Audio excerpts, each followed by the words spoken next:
Over the course of the history of English, many Old English words have died, and they're just no longer in the language. But in some cases, those words have lived on in compounds or in fixed phrases.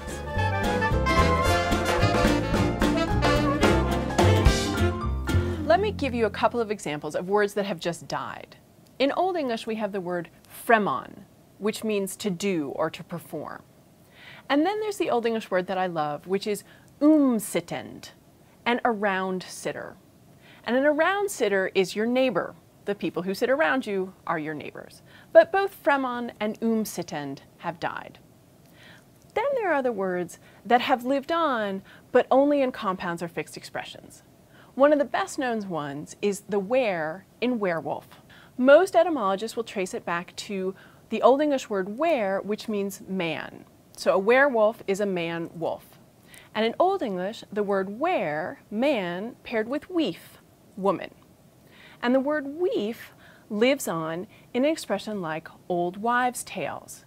There are people who think, why are old wives' tales told by married women? Well, they're not.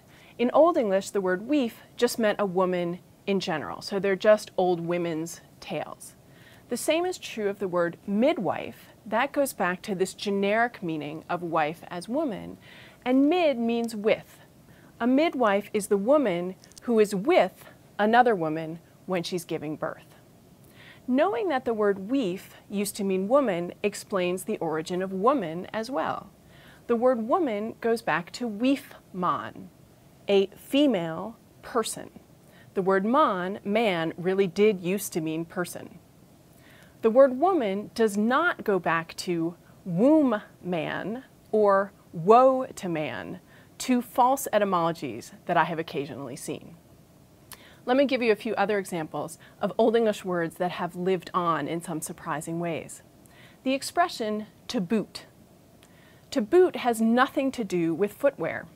The word boot in to boot goes back to the Old English word bot, which meant good or advantage. So to boot means to the advantage or in addition.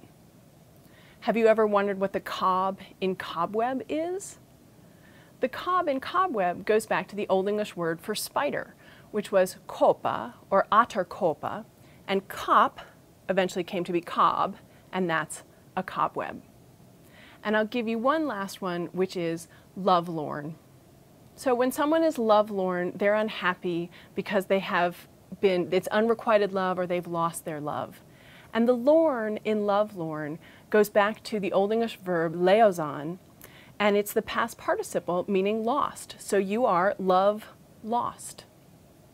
This is one of the reasons that I love studying the history of English, is that once you know Old English, you can hear some of the whispers of it in the language we speak today.